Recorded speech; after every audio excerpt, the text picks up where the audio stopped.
everybody, this is me, Manab FreelancingWali, and I'm 11 years old. I am from Hyderabad, Pakistan.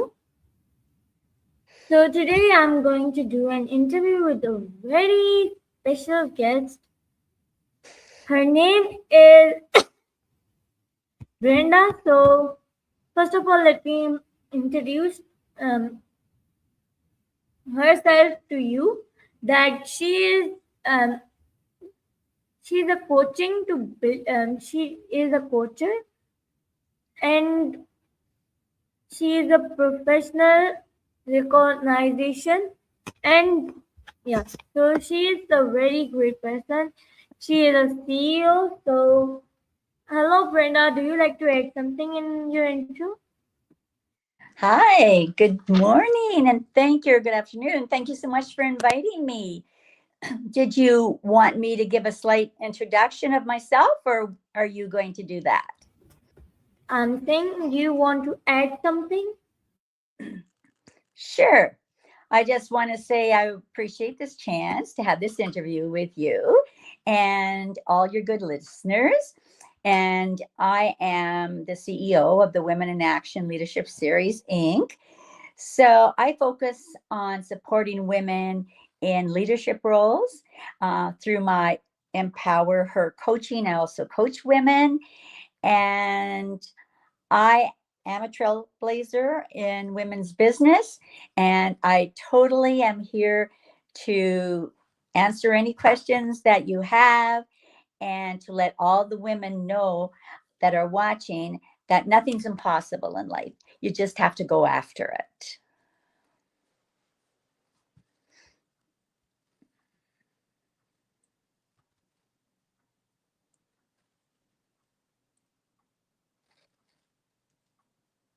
Oh, that's really amazing. Now my first question is, what does self-confidence mean to you? What does confidence mean to me? Okay. Confidence to me actually means knowing who you are, knowing what you're capable of, and also standing up for yourself. You have to have that feeling of confidence so people who know you actually they'll feel also when you're a confident person. So confidence is one of the key priorities to being a leader today.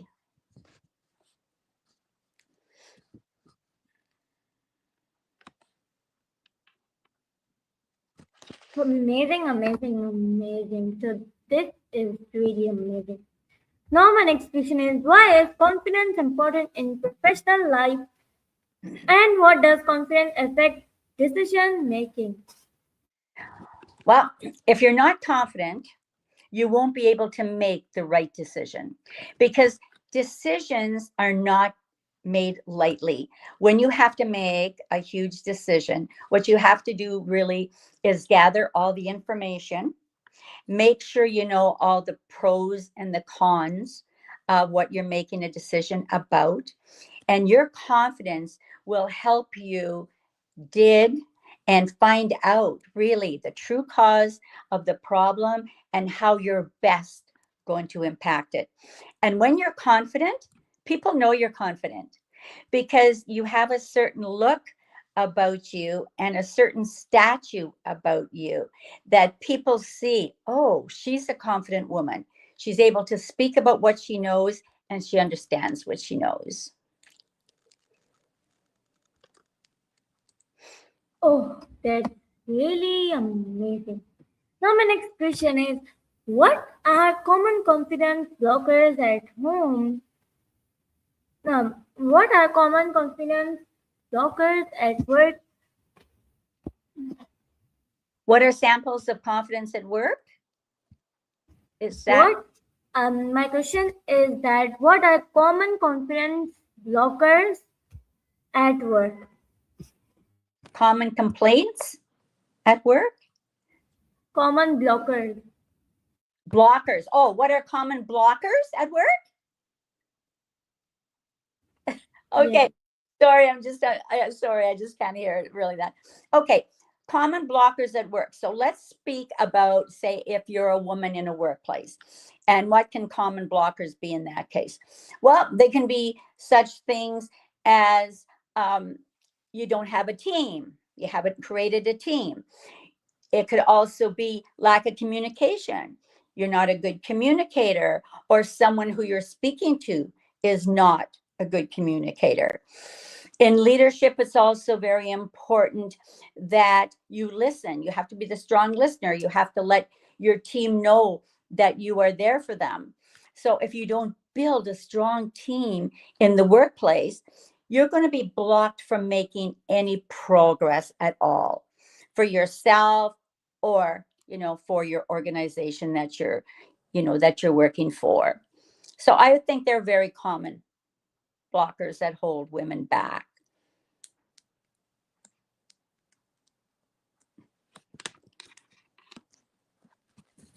Okay, so that's really amazing. I really like your answer. So now my next question with you is that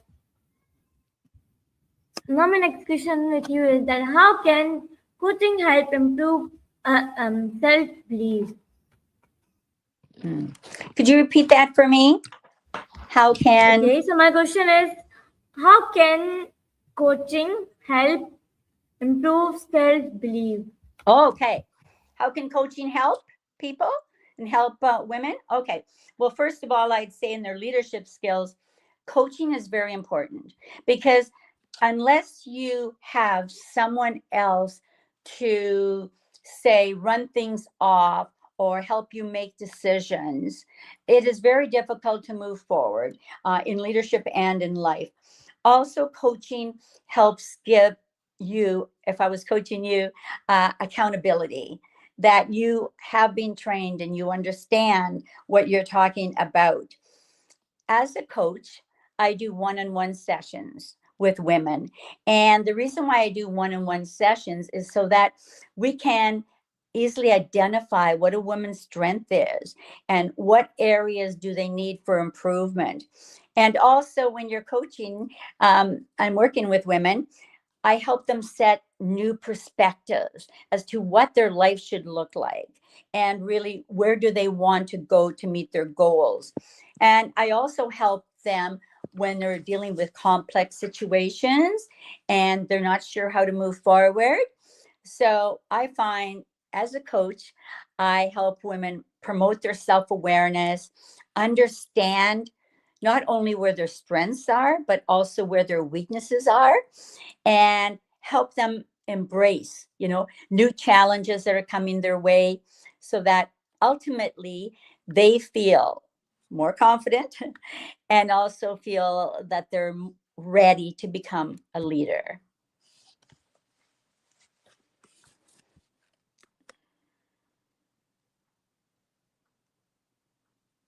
Okay, so you were amazing. So now my next question is, what daily habits build confidence? Mm-hmm. Okay, daily habits for your confidence. First of all, I think it has to be self-care, because you have to take care of yourself. If you don't take care of yourself mentally, physically, spiritually, that you're not going to have the confidence that you really need to move forward. So with self-care, make sure that you give yourself the time that you need for yourself in order to get your thoughts in place. And it also helps you better understand really where your goals are. So with that, for me, what I do is I practice mindfulness. I do meditation. And I think a good rule of thumb for women is always try to make yourself feel like you're grounded. Like, think you're a tree and your roots are in the ground. And then you're sitting or you're standing tall and you're bright. And so I think it's very key for women to be grounded and feel that way. So you get that way by taking care of yourself, eating well, getting plenty of sleep. Also, do not do too much screen time. Women are on their computers during the day, we're on our phone during the night. And that is actually physically and mentally draining.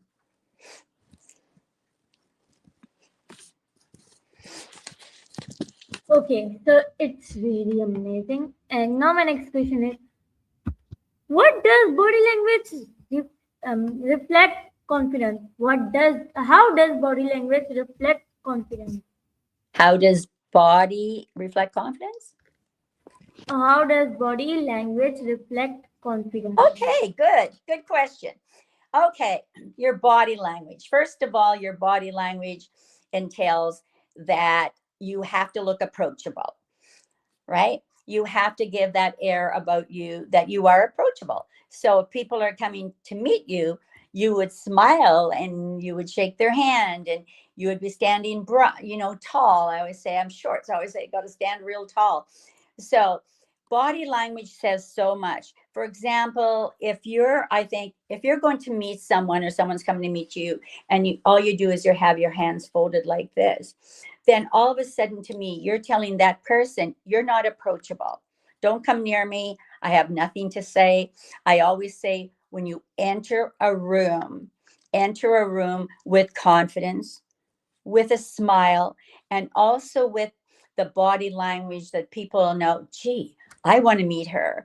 I want to hang out with her. I want to see who she is. So my things would be, look people straight in the eye. Don't keep your head down. You're more confident when you're looking forward. Make sure that your body is standing tall, as I say, your hands down by your sides, and you look like, okay, you're ready to speak and meet people. And that's the way that you're going to really attract people to you. If your body language isn't right, people won't be drawn to you. Those are my thoughts.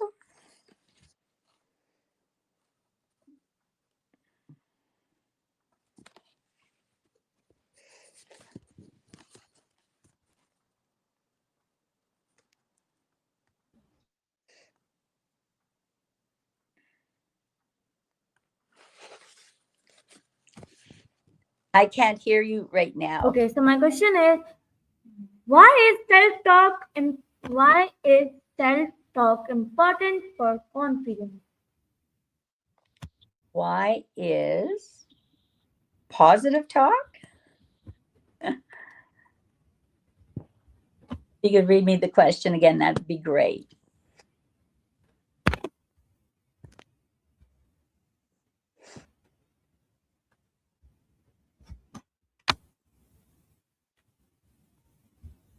Okay, so my question is, why is self-talk important?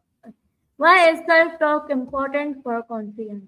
Okay, self-talk is important because of the fact I find myself when I'm feeling unsure of something, whether I'm making a decision or unsure of what I'm going to do, what's my next mission, whatever.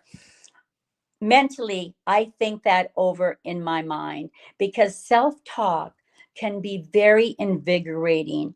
It can also help get rid of nerves and stress for yourself. And I say, with positive self talk, women should be using positive affirmations as well and be saying things like to themselves, like, I am strong, I am worthy, I can do it. I know that I'll complete my mission. So that self talk with positive affirmations enables you to walk taller, handle any situation, and actually then you would take the pros and the cons of your self talk, and then you would be able to come up with really what is the right path for you to take. So I always recommend positive affirmations along with the self talk. And to review these positive affirmations every day, I have a list in my office. And every day when I come into my office, I will read a positive affirmation. And that helps to get my mind in the right place with that positive thought process.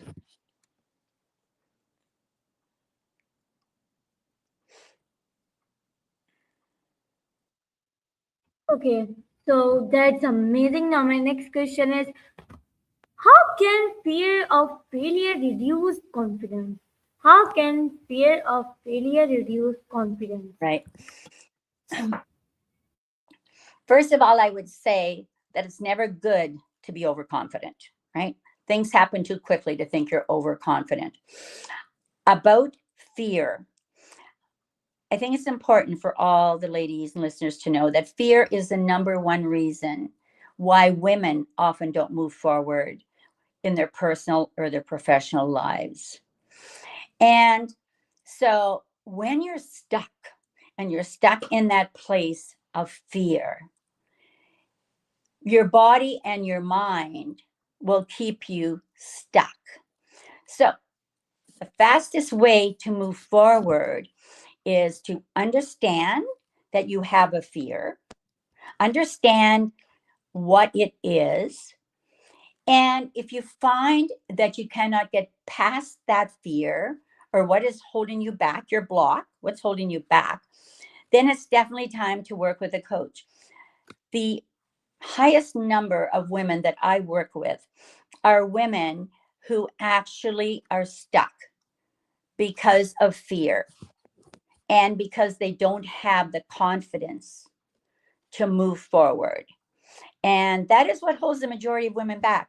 And that's why women hold such a small place in the workforce. When you look at senior leaders, like I was in business, only 32% of those senior positions are held by women. So women have a long way to go to get there. So you've got to get over what's holding you back is the first step.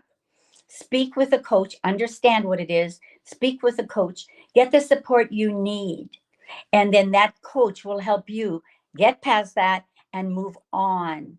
So you have that self-confidence that you need to follow your path to success.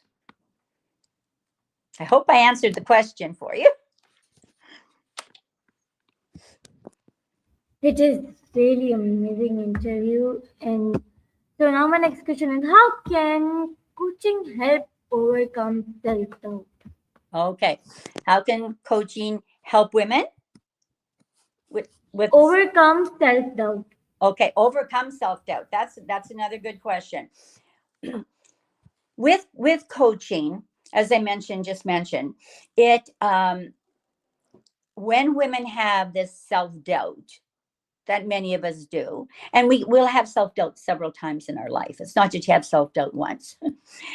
But so with a coach, the coach, like myself, one-on-one coaching, it is, as I mentioned, it's sitting down with, say if it was you, sitting down with you, actually having a conversation to analyze what exactly is your self-doubt from. Is it because you don't feel adequate? Is it because you feel you're not worthy enough to go on? Is it fear?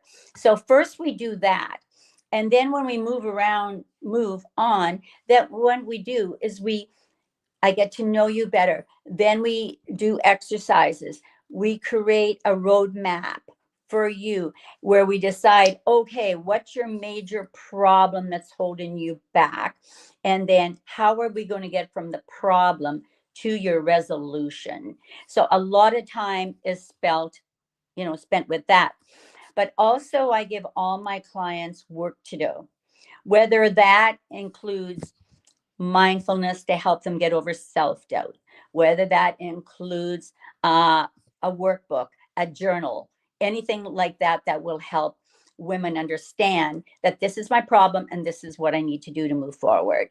So we always have an entry level and then a release level. In my coaching, my program is either a 3 or 6 month program. And I've worked with hundreds of women to help them move forward. And some of those women wanted to move forward in their personal lives. They're unhappy in their life. They're unhappy at home. The high majority is women who are wanting to go on to a higher career or a higher position in a company.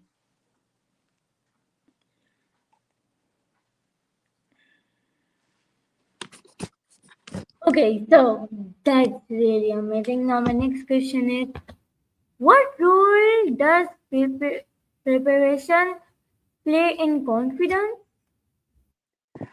What part does, what's the next word? No, my question is, Sorry. what role does preparation play in confidence? Okay, what role does preparation play in confidence? Okay, always be prepared. Always be prepared is what I'm going to say. Because unless you're prepared, you are not going to you're not going to show that you're confident. You're not going to walk like you're confident. You're not going to even speak like you're confident. So you have to have that confident feeling, but you also should understand that everyone makes mistakes, right? I made mistakes in my business career. Everyone makes mistakes, but also we learn from mistakes. We do learn from every mistake I made. I learned from it and how I would do better the next time. But you have to have that feeling of confidence to really accomplish anything you want in your life. To some people, it comes easy. To other people, they really have to work on it. But unless you have confidence, you find out why you're not confident through a coach. Then you have build confidence. But until you have that, you will find that you just won't be able to move on to your careers or your goals. So always be prepared. And I'm saying if you're doing a speech in public, or even if you're doing a small talk at an event, practice, practice, practice, and practice in front of a mirror until you feel very comfortable and very confident about what you're going to talk about.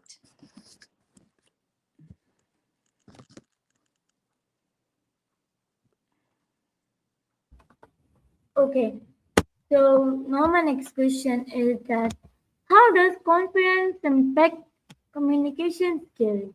Okay. Well, one thing we know, if you're not confident, you won't be coming up with responses or answers to questions. And when you're a leader, you have to have that confidence because it impacts your language. And also, if you don't have that confidence, what's going to happen is that you're going to get lost.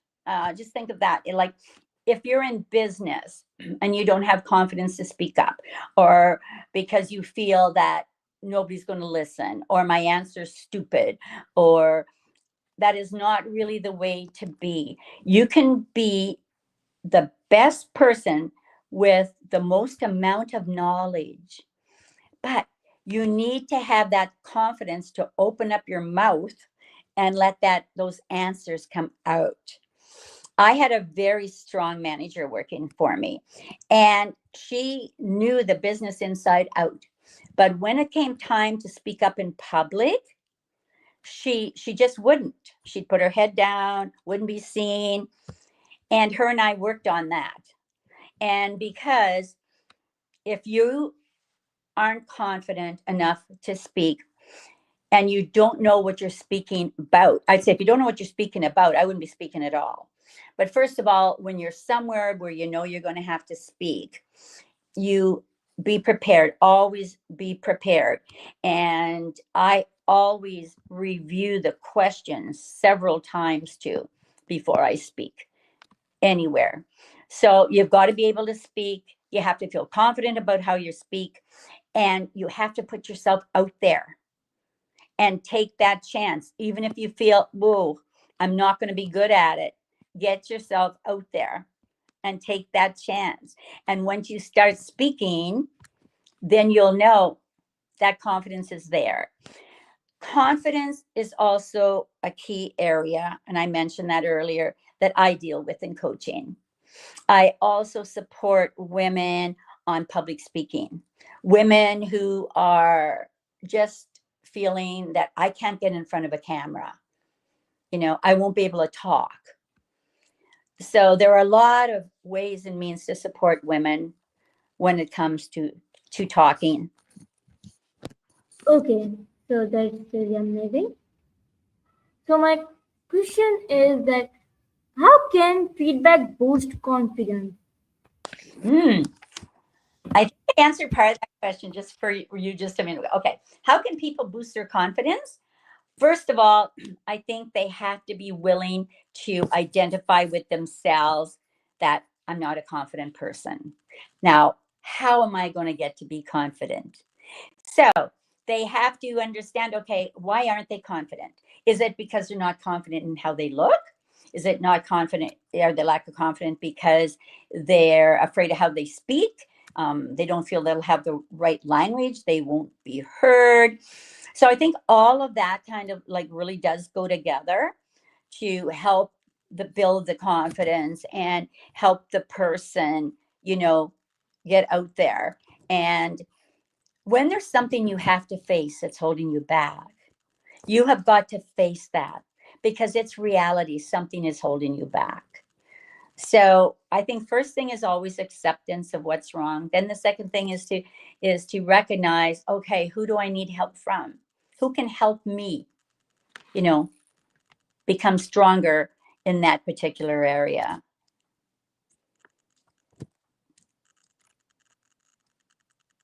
Okay, so now we are going to end in this interview. So, would you like to give any feedback or how was this interview?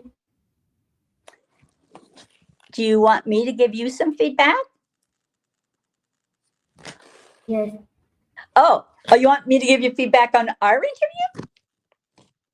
Yes. Okay. Well, that's very cool. I've never been asked that question before. Uh, well, first of all, I think you did a great job.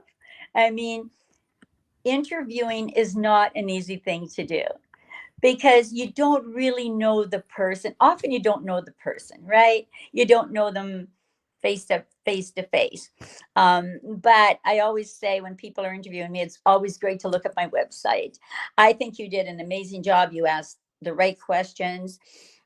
I hope I gave the audience the right answers of the questions that you were giving me, because what you're doing, first of all, as I mentioned, you put yourself out there. Not everybody wants to put themselves out there and interview somebody, but you did.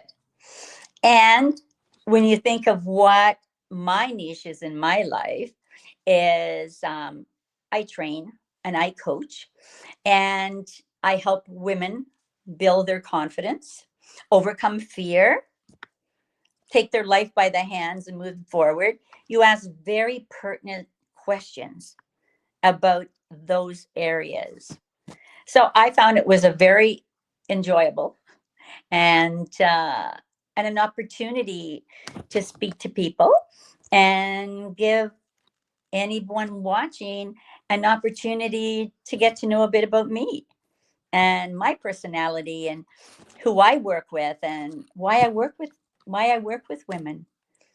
You know, I just want to finish off with one thing that I think is really, really important is that women have to step forward to help other women. We have to show the example to younger women that guess what? You can get to the top of an organization. You can be the manager you want to be. You can be a better employee. You can be a better teacher. You know, but we as women who have been in the workforce for many years, I also made a huge decision that I was pushing for diversity within the company because diversity and inclusion to me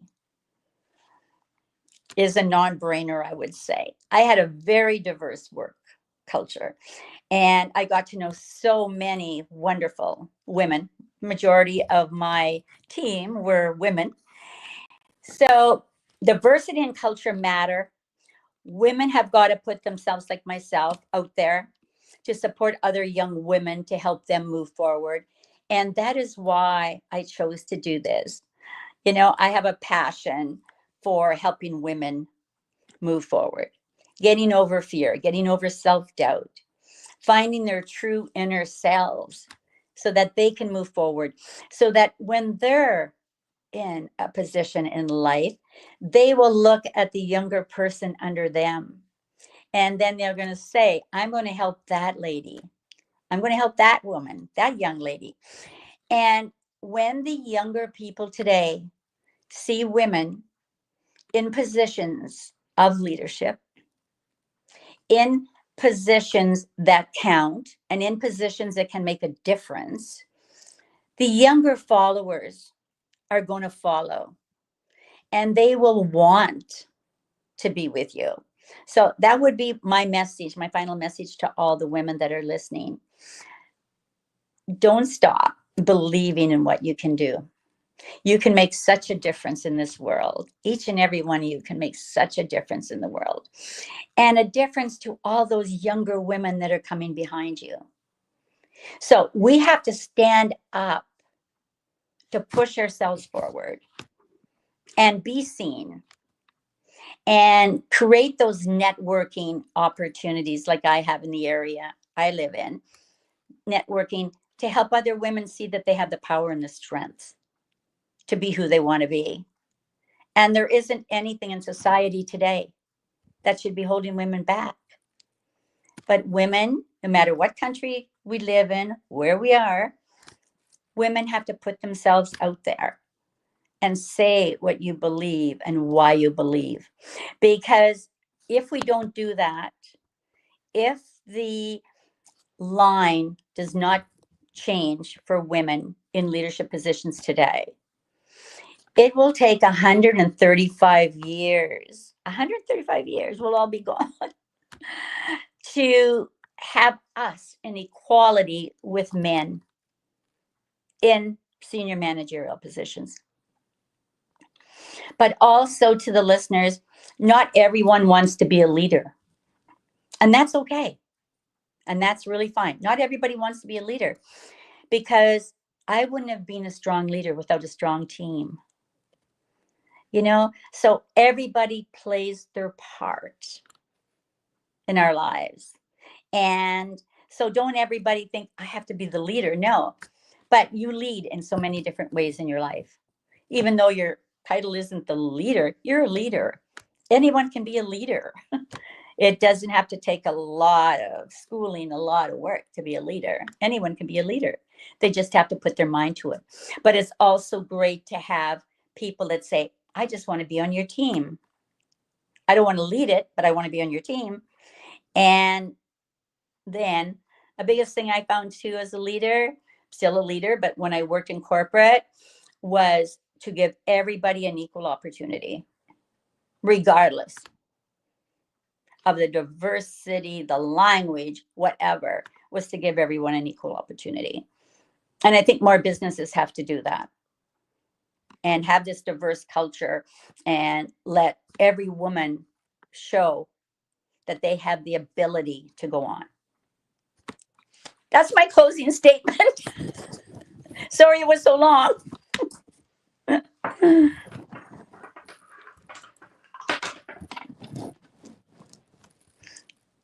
Okay, so that's really amazing. Okay, so love everybody. We will see in our next interview. Love